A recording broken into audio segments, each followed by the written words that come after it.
அனைவருக்கும் வணக்கம். நாம் இன்று இந்த வீடியோவில் கல்வி உளவியல் அதாவது சைக்காலஜி மிக முக்கியமான வினாக்கள் மட்டும் உங்களுக்கு கொடுத்துருக்குறேன்.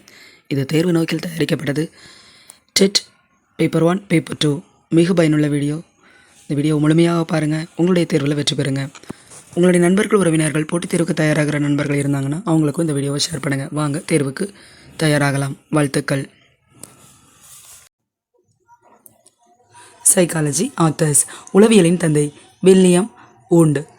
நவீன உளவியலின் தந்தை சிக்மண்ட் ஃப்ராய்டு. கல்வி உளவியலின் தந்தை பெஸ்டாலஜி. ஷார்மிக் கொள்கையை வெளியிட்டவர் வில்லியம் மக்டூகல். இயல்பூக்க கொள்கையை வெளியிட்டவர் மக்டூகல். முழுமை காட்சி கோட்பாடு உருவாக்கப்பட்ட ஆண்டு 1912. உளப்பகுப்பு கோட்பாட்டை உருவாக்கியவர் பிராய்டு.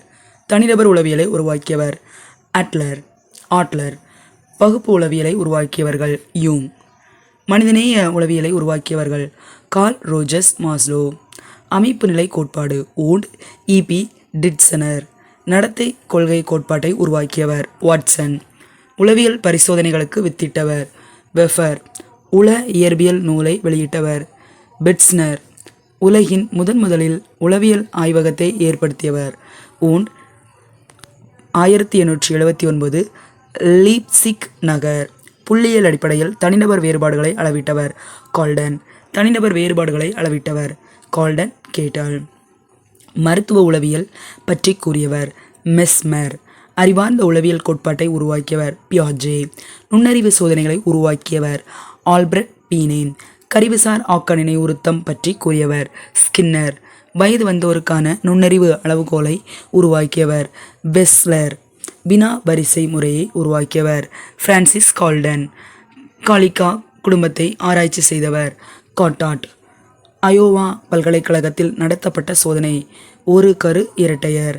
சமூக எதிர்ப்புகளுடன் கூடிய பல்வேறு வயதுகளுக்கான வளர்ச்சியினை குறிக்கும் நடத்தைகளும் செயல்களும் வளர்ச்சிசார் செயல்கள் என கூறியவர் ஹெவிகஸ்ட். எரிக்சனின் வளர்ச்சி நிலைகள் 8. நெறிசாரா அறிவுரை பகர்தல் பற்றி கூறியவர் கார்ல் ரோஜர்ஸ். தற்கருத்து என்ற சொல்லை முதலில் அறிமுகப்படுத்தியவர் லெக்கி. கூட்டாளி பருவம் என்பது பிள்ளை பருவம். குமர பருவத்தை சிக்கலான அமைதியற்ற பருவம் என்று கூறியவர் ஸ்டான்லி ஹால். தொழில் உளவியல் வளர்ச்சிக்கு உதவியவர் மயர்ஸ். ஆன்மாவின் இயல்புகள் என்ற நூலை எழுதியவர் அரிஸ்டாட்டில். சைக்காலஜி என்ற பெயரை முதலில் தன் நூலுக்கு அமைத்தவர் குளோக்கல். ஜீக்ஸ் குடும்பங்களை ஆராய்ச்சி செய்தவர் டக்டேல். அனாதை குழந்தைகளை நல்ல சூழலில் வளர்த்த போது அவர்களது நுண்ணறிவு ஈவு கூடியது என்று கூறியவர் லிப்டன். கவனித்தலை பெருமூளையின் செயலாக கருதியவர் ஹெஃப். ஒரு பொருளை தெளிவாக அறிய செய்யப்படும் முயற்சியே கவனமாகும் என்று கூறியவர் மக்டூகல். கவனவீச்சை பற்றி கூறியவர் ஆர்பி கேட்டல். 1809 கவனவீச்சை பளிங்கு கற்கள் மூலம் சோதனை செய்தவர் ஜான்சன். ஜி பியாஜே எந்த நாட்டைச் சேர்ந்தவர்? சுவிட்சர்லாந்து. சிந்தித்தல் என்பது நமது உடலில் உள்ள பேச்சுகளின் அசைவு என்று கூறியவர் வாட்சன். சிந்தித்தல் என்பது மொழியும் சிந்தித்தலும் தனியான 2 வேறுபட்ட அடிப்படையிலிருந்து எழுகிறது என்று கருதியவர் வைகாட்ஸே. சிந்தனை என்பது நமக்குள் எழும் பேச்சாகும் என்று கூறியவர் வாட்சன். குழந்தையின் தொடக்க நிலையில் அறிவு வளர்ச்சி தொடர்பின்றி நிகழ்வதாகும் என்று கருத்தை கூறியவர் பியாஜே. உலக மொழிகள் யாவற்றுக்கும் பொதுவான சில பண்புகள் உள்ளன என்று கூறியவர் சோம்ஸ்கி. ஒவ்வொரு மொழிக்கும் அடிப்படையாக சூழ்நிலை அமைப்பு உண்டு என்று கூறியவர் சோம்ஸ்கி. மொழித்திறன் வளர்ச்சியில் முயன்று தவறி கற்றல் நடுவிலும் பெறுகிறது என்று கூறியவர் ஸ்கின்னர். புதிர் நிலையை கிளை வழிநிலை என்று கூறியவர் ஜான் டூயி. சமூக வளர்ச்சி என்பது சமூக தொடர்புகளின் முதிர்ச்சி என்று கூறியவர் ஹெர்லாக். மனித மனவெழுச்சி இயல்பூக்கங்களிலிருந்து உருவாகின்றன என்று கூறியவர் மக்டூகல். மனவெழுச்சி வெளிப்பாடு என்பது சமுதாயம் வேறுபடுகிறது என்று கூறியவர் மார்க்ரெட் மீட். சினம், அச்சம், அன்பு இவை 3ம் அடிப்படை மனவளர்ச்சியாகும் என்று கூறியவர் வாட்சன். மனவளர்ச்சி நுண்ணறிவு எனும் கருத்தை தமது ஆய்வுகளின் மூலம் பிரபலப்படுத்தியவர்கள் பீனே, வாட்சன். மனவளர்ச்சி என்பது நுண்ணறிவில் அடங்கியவை என்று கூறியவர் பியானே ஹெயின். குழந்தையின் ஒழுக்க வளர்ச்சியில் 3 நிலைகளை குறிப்பிட்டவர் ஹோல்பர்க். தற்கருத்து என்ற சொல் முதலில் யாரால் அறிமுகப்படுத்தப்பட்டது? லெக்கி. நெறிசாரா அறிவுரை பகர்தல் மூலம் தற்கருத்து பரவலானது என்று கூறியவர் கார்ல் ரோஜர்ஸ். வாழ்க்கை தொழில் ஒன்றை தீர்மானித்தலிலும் தற்கருத்து முக்கிய செல்வாக்கு பெற்றுள்ளது என்று கூறியவர் டொனால்டு. கற்றலுக்கு ஓர் உந்துதல் அவசியம் என்று கூறியவர் மெக்கானல். இயல்பான நடத்தைகளுக்கும் அவை மாற்றமடைவதற்கும் பின்னணியாக ஊக்கிகள் அமைகின்றன என்று கூறியவர் கெட்ஸ். இணைப்பு கோட்பாட்டை கூறியவர் தாண்டைக். ஆக்க நிலையுறுத்தம் பற்றி கூறியவர் பாவ்லோ.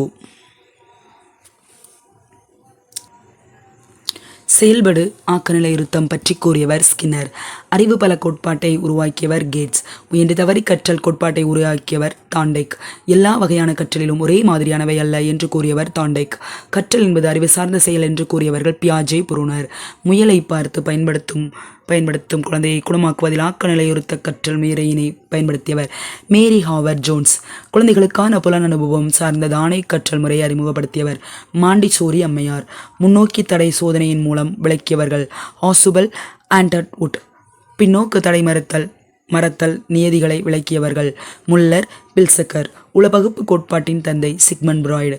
கற்பவரின் ஒரு செயலை பாராட்டி பரிசு தந்தல், அவர் அச்செயலை திரும்பச் செய்வார் என்று கூறியவர் ஸ்கின்னார். ஹார்வர்ட் பல்கலைக்கழகத்தில் மனத்திட்பங்கள் என்ற நூலை வெளியிட்டவர் கார்ட்னர். பன்முக நுண்ணறிவு கோட்பாட்டை உருவாக்கியவர் கார்ட்னர். மனவளர்ச்சி நுண்ணறிவு என்பது சமூக நுண்ணறிவின் உள் அங்கம் என்று கூறியவர்கள் ஜான் மேயர், பீட்டர் சால்வே. நுண்ணறிவு ஈவு என்ற ஒற்றை மதிப்பினை கொண்டு நுண்ணறிவை அளவிட முடியும் என்று கூறியவர் ஆல்பிரட் பீனே. இரட்டை காரணி கோட்பாட்டை கூறியவர் ஸ்பியர்மேன். குழு காரணி கொள்கையை கூறியவர் தட்ஸ்டன். நுண்ணறிவு வளர்ச்சி கோட்பாட்டை உருவாக்கியவர் E.H.E. கேரட். 1966 நுண்ணறிவு கட்டமைப்பு என்ற கோட்பாட்டை வெளியிட்டவர் கில்பர்ட். நுண்ணறிவை வளரும் மரத்திற்கு ஒப்பிட்டவர்கள் சில்பர்ட், பெர்னன். ஒருவன் எந்த அளவிற்கு கடினமான செயல்களை செய்கிறானோ அந்த அளவிற்கு நுண்ணறிவு பெற்றிருப்பான் என்று கூறியவர் சாம்டி போர்டு. 1944 நுண்ணறிவு அளவுகோலை வெளியிட்டவர் வெக்ஸ்லர். சைமன் நுண்ணறிவு அளவுகோலை வெளியிட்டவர் பீனே. சைமன் நுண்ணறிவு அளவுகோல் எந்த ஆண்டு வெளியிடப்பட்டது? 1911. நுண்ணறிவு ஈவு வாய்ப்பாடு மனவயது பை காலவயது இன்று 100. சைமன் நுண்ணறிவு அளவுகோலை இங்கிலாந்தில் மொழிபெயர்த்து வெளியிட்டவர் ஸ்ரீல்பர்ட். மனத்திறன் தொகுதி சோதனையை வெளியிட்டவர் டெர்மன். நுண்ணறிவு தொகுதி சோதனை செய்தவர் ஆடிஸ்.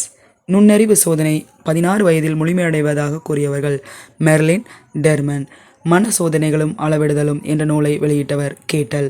மனத்திறன் தொகுதி சோதனை செய்தவர் டெர்மன்.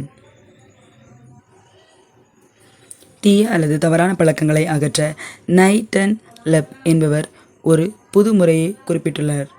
ஃபார்டைஸ் லாஸ்ட் என்ற பெருங்காப்பியத்தின் முதல் புத்தகத்தை எழுதியவர் மில்டன். மாணாக்கரிடம் காணப்படும் பிரச்சனைகளை நடத்தை பிரச்சனைகள், ஆளுமை பிரச்சனைகள் என இரு வகைப்படுத்தினர் லூடன், ஆக்ஸ்டன். கற்பித்தல் இலக்குகளை வகைப்படுத்தியவர் ப்ளூம். கட்டை கோள சோதனை என்பது யாருடையது? கோ. கல்வி தொழில்நுட்பம் கல்வி வரலாற்றில் 4வது தொழிற்புரட்சி ஆகும் என்று கூறியவர் எரிக் ஆஸ்பி.